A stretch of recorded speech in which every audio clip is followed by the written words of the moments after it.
ओम श्री साई राम। 89 से शुरू हुई जून प्रशांति सेवा प्रतिवर्ष चलती रहे और स्वामी की कृपा बनी रहे, ऐसी प्रार्थना हम प्रत्येक सेवा के दौरान करके आते हैं।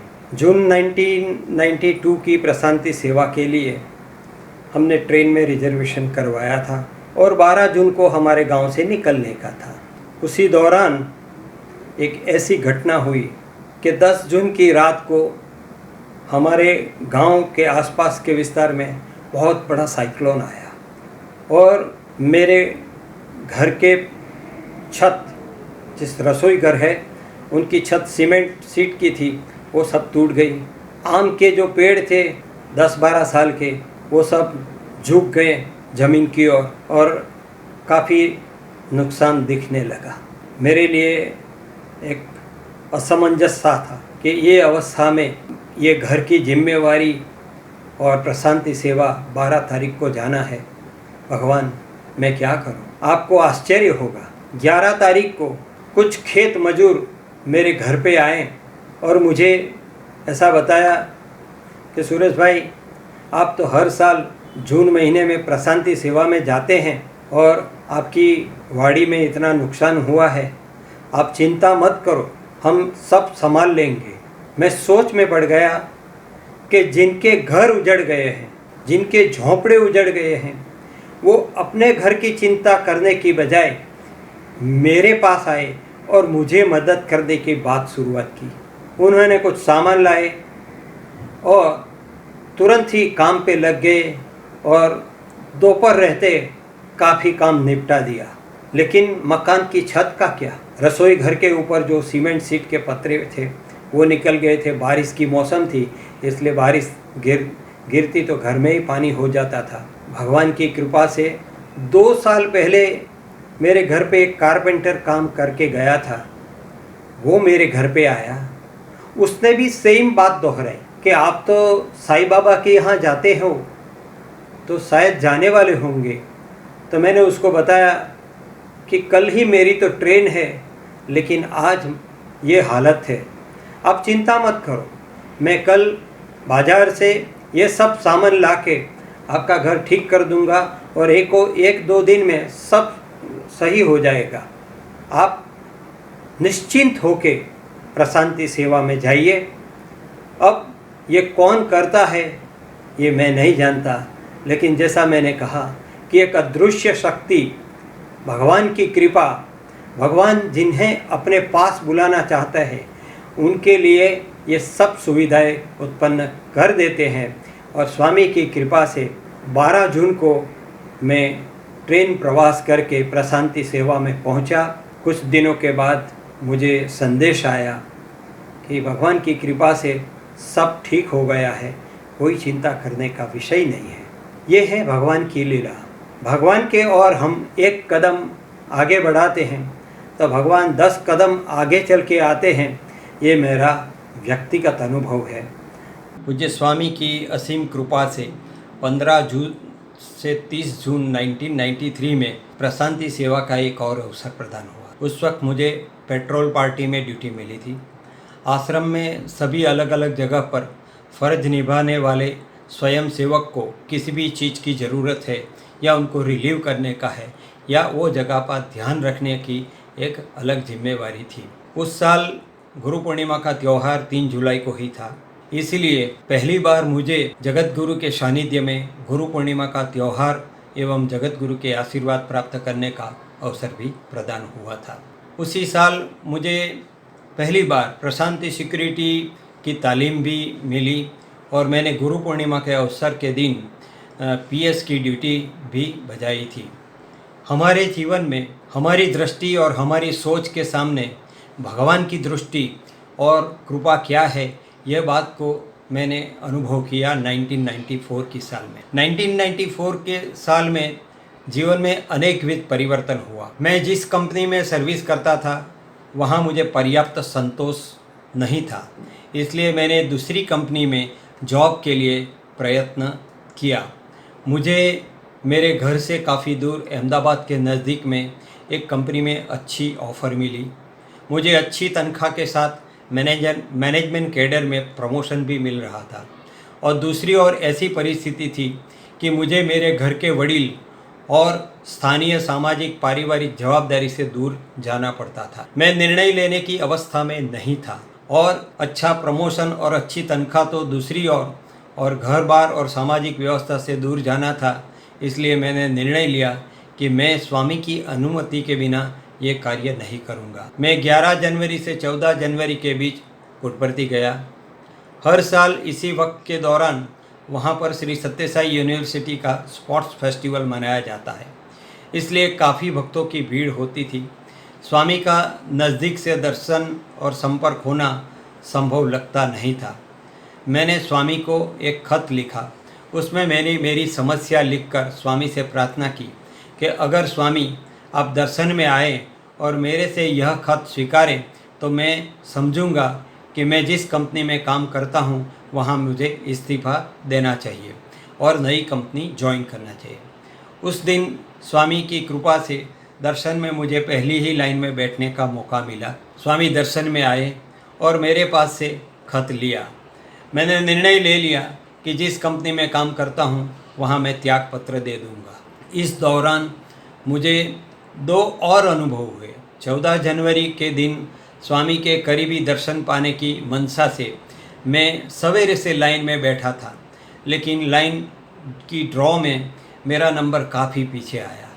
मैं वहाँ से उठकर कैंटीन गया, नाश्ता चाय पानी करके रिटर्न आ रहा था तो अचानक एक सेवादल मेरे पास आया और मुझे बुलाया कि आप यहाँ पे बैठो। मुझे दशावतार गेट के पास बिठा दिया। मैं सोच में पड़ गया कि स्वामी की यह कौन सी लीला है। फिर मुझे मालूम पड़ा कि विशाखापट्टनम से स्वामी के कई भक्त बड़ी मात्रा में साइकिल सवारी से पुट्टपर्ती आए हैं और उनका लेजिम डांस का प्रोग्राम वहाँ होने वाला था। मेरा सौभाग्य रहा कि वहाँ पर भगवान आए। मुझे बिल्कुल करीब से स्वामी के दर्शन करने का अवसर मिला। इतने सालों से मैं पुट्टपर्ती जाता था और हर वक्त मंदिर में स्वामी के सन्मुख बैठकर दर्शन एवं भजन करने का मौका जरूर मिलता था, लेकिन त्यौहार की वजह से यह साल यह कार्य मुझे संभव लगता नहीं था। मैंने स्वामी से प्रार्थना की कि इस साल भी मुझे यह मौका मिले। भजन का वक्त हुआ। स्वामी ने चेयर बाहर मंगवाई और वहीं पर राउंड जो सर्कल था वहाँ भजन गायक वृंद को भी बुलाया और सबको वहाँ बैठने को कहा।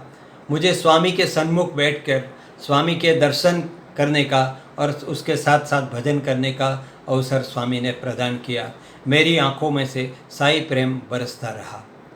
उस दिन शाम को कैंटीन में भोजन लेकर 8:30 बजे के आसपास मैं ईस्ट प्रशांति की ओर से गणेश गेट की ओर जा रहा था। मंदिर नज़दीक आते ही मैं रुक गया और स्वामी को प्रार्थना करने लगा कि कल 15 जनवरी को मेरी ट्रेन है, आपके आशीर्वाद लेके मैं घर जाऊंगा। ऐसे सोचते ही मेरे दिमाग में और एक ख्याल आया कि भगवान, मैंने आपको इस झरोखा में दर्शन नहीं किया। उसी क्षण स्वामी अपने निवास स्थान पूर्णचंद्र हॉल के ऊपर पूर्व दिशा में जो झरोखा है वहाँ आए। मैंने स्वामी का सर्वज्ञ स्वरूप का ये दर्शन पाया और मैं धन्य हो गया। 15 जनवरी को वतन परत आया। स्वामी के दिव्य अनुभव के बारे में परिवार से चर्चा की और दूसरे ही दिन जब मैं कंपनी में गया तो मैं मेरा रेजिग्नेशन लेटर लेके गया। मेरे सीनियर अधिकारी को मैंने मेरा त्याग पत्र दिया और उन्होंने मेरा रेजिग्नेशन स्वीकार कर लिया। स्वामी की लीला क्या है वह हम समझ नहीं सकते। मानसिक रूप से मैं तैयार हो गया था कि अभी मुझे यह कंपनी से दूसरी कंपनी में जाना ही है, लेकिन 2 दिन के बाद मुझे मेरे अधिकारी ने वापस उनके पास बुलाया। मुझे कहा, आप इस तरह से कंपनी छोड़ के नहीं जा सकते। आपको जो दूसरी कंपनी में प्रमोशन मिल रहा है या जो तनख्वाह मिल रही है वो सब हम प्रदान करेंगे, लेकिन आपको इसी वक्त आपको ये कंपनी में आपका इस्तीफ़ा वापस लेना होगा।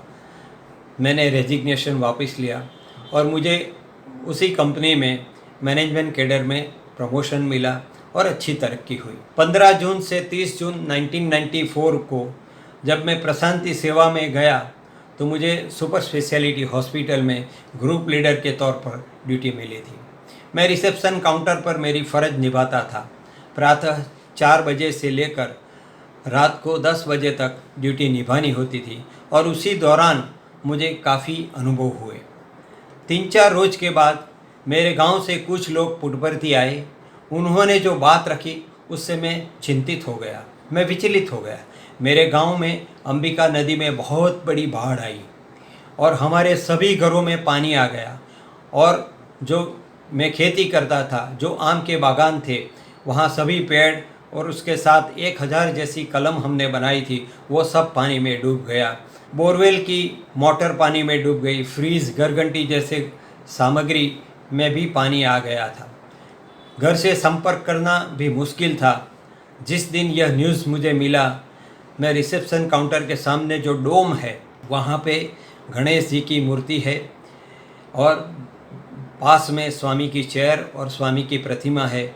वहाँ बैठकर नम आँखों से मैंने प्रार्थना की कि हे भगवान, मेरे गांव में जल संकट आया है और मैं यहाँ हूँ। वहाँ मेरा पूरा परिवार है, सभी बुज़ुर्ग हैं, बच्चे हैं और मैं वहाँ होता तो भी कुछ नहीं कर सकता, लेकिन आज मैं यहाँ हूँ तो आप मेरे घर में सब संभाल लेने। मेरी आंखों में पानी आ गया। उस वक्त कोई संपर्क भी नहीं था और 1 हफ्ते के बाद मेरी धर्मपत्नी ने मेरा संपर्क किया। हमारे बीच में टेलीफोनिक टॉक हुई। उन्होंने मुझे बताया कि आपको चिंता करने की कोई आवश्यकता नहीं है। हमारे आम के बागान में जो पेड़ हैं उसके ऊपर जो कलमें बनाई हैं वो सभी सुरक्षित है, एवं जो बोरवेल की मोटर है और उसके साथ साथ घर घंटी है, फ्रीज है वगैरह, सभी किसी भी चीज़ को रेल के पानी का कोई प्रभाव नहीं पड़ा है और सभी उपकरण चल रहे हैं। मैंने सोचा कि शायद मैं इतने दूर हूँ, इसलिए मेरी पत्नी मुझे आश्वासन देने के लिए ये बात बता रही है। फिर भी मैंने स्वामी से प्रार्थना की कि मैं आपके दरबार में हूँ, मैं मेरी सेवा पूर्ण करके ही जाऊँगा और मेरे घर वालों का हौसला बनाए रखना, उनको हिम्मत देना। ड्यूटी पूर्ण होते ही स्वामी के आशीर्वाद से जैसे हम घर पहुँचे तो मेरे आश्चर्य का कोई पार नहीं रहा। जो बात मेरी पत्नी ने मुझे बताई थी वही चीज़ मैंने वहाँ देखी। वहाँ पे सभी चीज़ नॉर्मल थी, हालांकि आसपास में बहुत नुकसान था। फिर मेरे गांव वालों ने मुझे बताया कि आपके घर पे तो साईं बाबा की कृपा है, इसलिए आपके यहाँ बोरवेल की मोटर भी चल रही है, आपकी घर जो फ्लोर की घंटी है वो भी चल रही है और आपके घर की मोटर से ही हम सब ने पानी पिया, हम सब ने आपके घर का आटा खाया। इस तरह से सब लोग ने बताया। तब मुझे स्वामी की अप्रतिम लीला और कृपा का दर्शन हुआ। वो सिर्फ मुझे नहीं, मेरे साथ सभी गांव वालों को भी ये अनुभव हुआ कि सर्वत्र सर्वज्ञ और सर्वशक्तिमान ईश्वर अपने भक्तों की रक्षा कैसे करते हैं। 1994 में जो सुपर स्पेशलिटी हॉस्पिटल थी, वहाँ पे एक दूसरा अनुभव भी मुझे हुआ। मेरा ड्यूटी रिसेप्शन काउंटर पे था और वहाँ से काफ़ी लोगों की आवाजाही पे मैं नज़र रखता था। एक दिन एक करीब 45 साल की उम्र की महिला अति प्रसन्न मुद्रा से वहाँ से आती जाती रहती थी। तो मैंने उनसे पूछा कि बहन जी, आप इतनी प्रसन्न क्यों हैं? तब उन्होंने जो मुझे जवाब दिया वो सुनकर मैं हैरान हो गया। उन्होंने मुझे बताया कि आज मेरे लड़के का ऑपरेशन है और उसका हार्ट का ऑपरेशन है। मैं हैरान हो गया कि युवान लड़के का हार्ट का ऑपरेशन है और उसकी माँ इतनी प्रसन्न कैसे हो सकती है। हम होते तो कितने चिंतित हो जाते थे। लेकिन मैं अपने आप को रोक नहीं पाया, इसलिए मैंने उसको ये प्रश्न पूछ दिया कि अम्मा, आप इतनी प्रसन्न कैसे रह सकती है? तो उसने मुझे बताया कि साईं राम ने कहा है सब ठीक हो जाएगा, इसलिए मैं निश्चिंत हूँ। तो मेरे दिमाग में एक और ख्याल आया कि क्या उनको भगवान का साक्षात्कार या भगवान का इंटरव्यू मिला होगा या भगवान ने उसको आश्वासन दिया होगा। तो मैंने उसको एक तीसरा प्रश्न भी पूछ लिया कि क्या भगवान बाबा आपको मिले थे, क्या भगवान बाबा ने आपको बताया कि सब ठीक हो जाएगा। तब उसने जो प्रतिक्रिया की वो शायद हम सब भक्तों या सेवा दल को समझने लायक है। उन्होंने मेरे गले में जो स्कार्फ था उसको खींचा और मुझे बताया, ये साईं राम ने मुझे बताया है, सब ठीक हो जाएगा। मैं आश्चर्य में पड़ गया कि कितनी स्वामी की लीला है कि पेशेंट के जो रिलेटिव्स आते हैं, रिश्तेदार जो होते हैं, वो सेवा दल के रूप में भगवान का दर्शन करते हैं। स्वामी हर बार कहते हैं कि सच्चे मन से, निस्वार्थ भाव से अगर आप किसी की प्रार्थना करो या सेवा करो तो वो पूजा बन जाती है और सामने वाला आपके अंदर ईश्वर का दर्शन करता है। मैं भगवान से प्रार्थना करता हूँ कि हम सभी को ऐसी, जैसा वो चाहे वैसे ही हम बने, ऐसी कृपा करें। जय साईं राम।